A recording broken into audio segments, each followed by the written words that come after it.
Vote গ্রহণ পর্যন্ত দৃশ্যত উৎসবমুখর পরিবেশে ভোটাররা ভোট কেন্দ্রে যেতে পেরেছে, বাধার সম্মুখীন হননি, উল্লেখযোগ্য কোনো বড় ঘটনা ঘটেনি। কিন্তু গণনা, বান্ডিল করা, রেজাল্ট শিট তৈরি করা, ঘোষণা করা এবং 9:30 10টার দিকে সমস্ত ঘোষণা বন্ধ হয়ে গেল।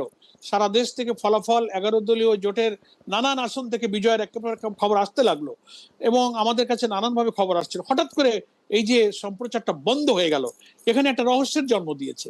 তো আমরা কোর্টে যাওয়ার জন্য আবেদন করেছি, আমরা রিট করব, অনেকে রিট অলরেডি শুরু করেছেন। আমাদের কাছে রেজাল্ট শিট এসেছে, অনেক প্রিজাইডিং অফিসারের স্বাক্ষরিত রেজাল্ট শিটে কোনো এজেন্টের স্বাক্ষর নাই এমন রেজাল্ট শিটও পাওয়া যাচ্ছে। চা মানে লাইফটা ভরপুর, চা মানে ইস্পাহানি মির্জাপুর।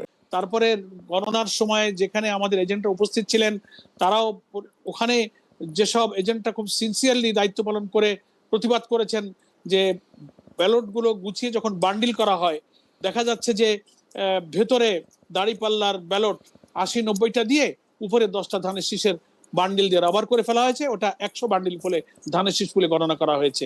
আমাদের এজেন্ট আপত্তি করেছে, খুলে দেখা গেছে যে মাঝখানে সব দাঁড়িপাল্লার ব্যালট। এ তো যারা পেয়েছে তারা আমাদেরকে বলেছে। তো এটা দু একটা ঘটনা যা ধরা পড়েছে তাই আমরা বলেছি। ফলে এই যদি যেমন আমার নির্বাচনী এলাকায় হয়তো 150 কেন্দ্র আছে, আরেক জায়গায় 138-40 কেন্দ্র আছে, তো যেগুলো পাওয়া গেছে তাই এই, আর যা পাওয়া যায়নি তার মধ্যে অনেক কিছু ঘটতে পারে। That is called election engineering. Khaled ভাই, আমরা এইগুলো মিন করতে চেয়েছি। আমরা ভোট গ্রহণের ব্যাপারে কোনো আপত্তি করিনি, মানে ঘটনা হচ্ছে আফটার কাস্টিং ভোট প্রবলেম গুলো হয়েছে।